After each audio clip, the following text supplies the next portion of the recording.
Hey, what's going on, everybody? So, I've got a couple videos coming. The next two videos are going to be aviation. They're going to be me flying around. One is an older one, one's I just did yesterday. Both are coming out tomorrow, or I guess tomorrow. I'll try to make it tomorrow. They'll come out this weekend, anyways. And then my third video is going to be about the car. I'm also going to do right now, while I'm here, we're going to do a quick review of these Bose headphones that I've been using for flying. Now, I did not get these as a gift. These are the new A30s, and you can really tell they look similar, but I'll go over the differences. This by the control. This is the A30. This is what I've used in the last two videos, and I'm going to talk about that one. And this is my old, very old. It's not even A10. It's the one. It's the one before the A10, but it's the same control as the A10. Does not have Bluetooth, but does have active noise canceling. This is one my very good friend and pilot buddy I got from, and I refurbished it. It works amazing. So I'm going to tell you what I like. We're going to talk about the A30 though. I'm going to tell you what I like and what I don't like. All right. So first of all, the noise canceling it is really good as far as hearing. Like I could hear air traffic control with these very clearly. It has little mics on the out. I'm assuming just like my other Bose products, has these little microphones on the outside to pick up noise and cancel it out. It does a good job at that. They changed the pad here. It's no longer the furry kind, like this. It's this synthetic foam. If you want to swap the mic over from the left to the right, it's a lot easier to swap the mic. Before you used to have to use tools, now you just open these two latches and you can just detach your mic and then put it on the other side. Piece of cake. What else do I like about this? The quality feels good. The microphone, when you're communicating with air traffic control, it's really good. There's a couple things now.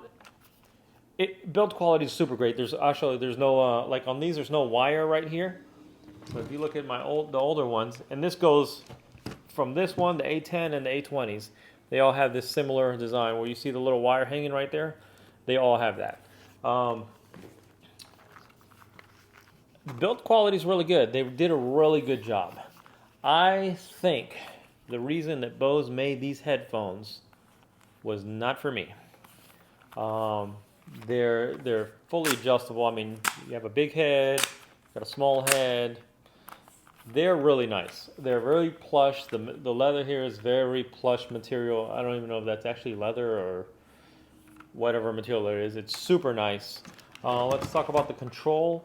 The controller's got independent left and right volume buttons. If you guys can see that. There's volume down, volume up independently.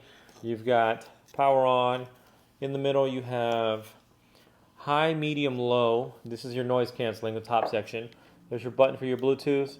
And here is, you can do mute, mix, or off. And this is for your Bluetooth audio. It also has a 3.5 millimeter port here on the bottom, or jack, which I didn't use. Two AA batteries, they last a long time. It also includes, where's that base at? I dropped it on the ground. It includes this little rubber lanyard hook thing. This is supposed to go on here, like this. And the point of it is, it does two things. One, keeps your battery cover from popping off, which the old one never did anyways. And the second thing is this hook, you can then hook it on something. So you're not trying to figure out where to put this piece when you're flying around in the airplane. Because a lot of times you put it in the little pocket on the sidewall or next to the seat, or you put it somewhere else. So the build quality is really, really good. This also has, I believe this is for the volume on the side. Oh, this is for the Bluetooth volume on the side. You know what? I didn't even try that yesterday, now that I think about it. So there's that. Now, I'll tell you what I did not like about it. Overall, I give it a 9 out of 10. Build quality, functionality, everything works. This is what I didn't like. There's two things I didn't like. Yeah, just two things. One, on here, the spring that they put in there is not as strong as the spring they put on this one.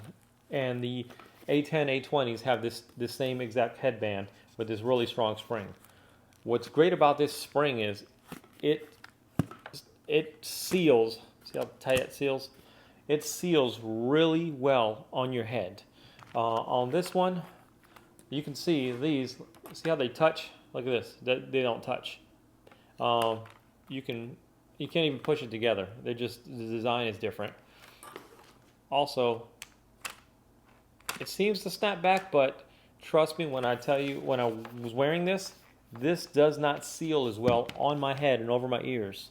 If you're wearing, I guess with nothing, it seals really good. But if you're wearing sunglasses or I was wearing a baseball cap, they interfered just a little bit enough where the seal on this was not great.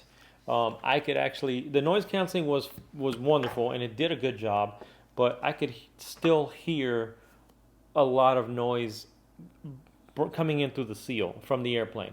And so when you're flying something like a Cessna or a Piper or any of these airplanes with these reciprocating engines, the engines are loud.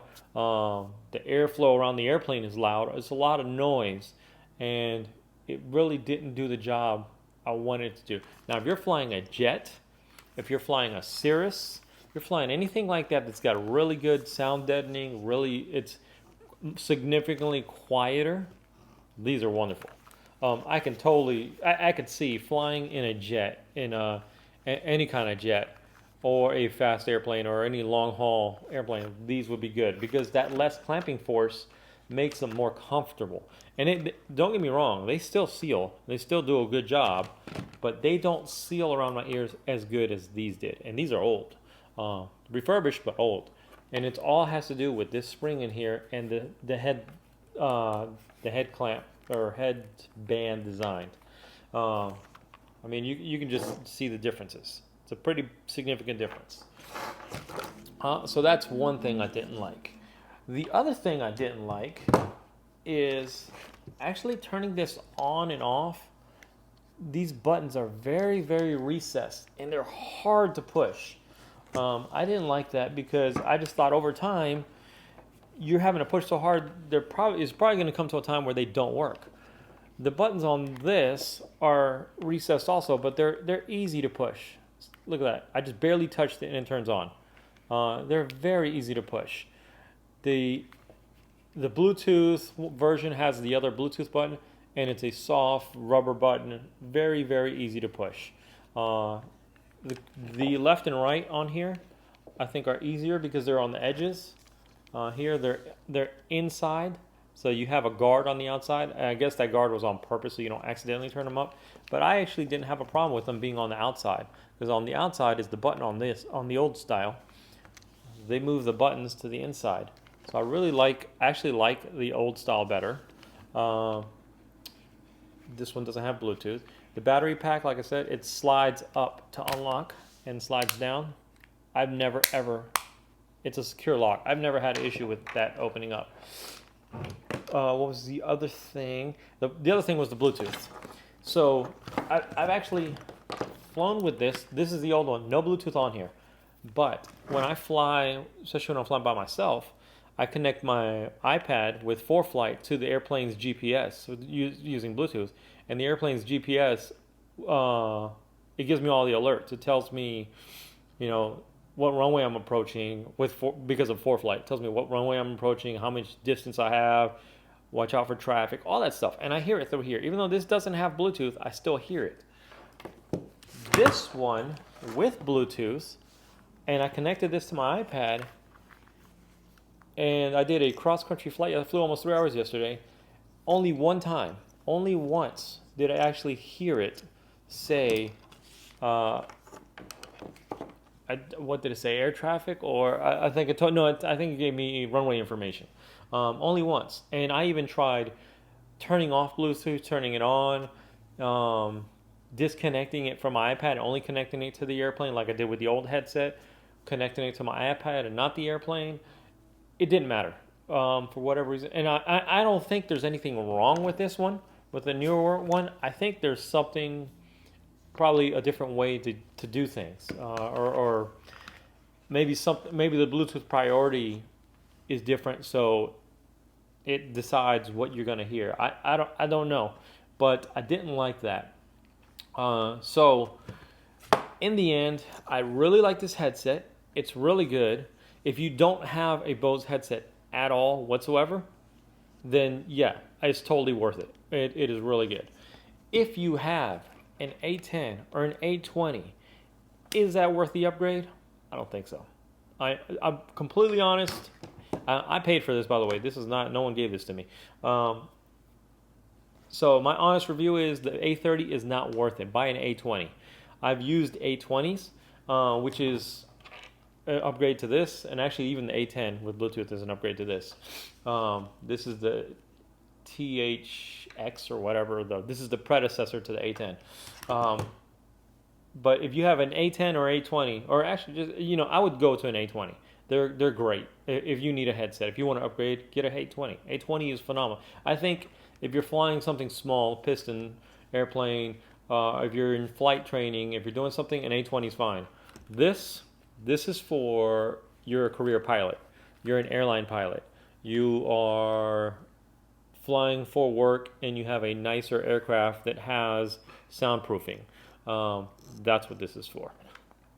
I'm not saying don't get it, but I think the A10 or the A20 do a much better job in a small, light, single-engine piston airplane than that will, specifically because the clamping force on the headband and the seal you get around your ears, and you'll be able to hear better.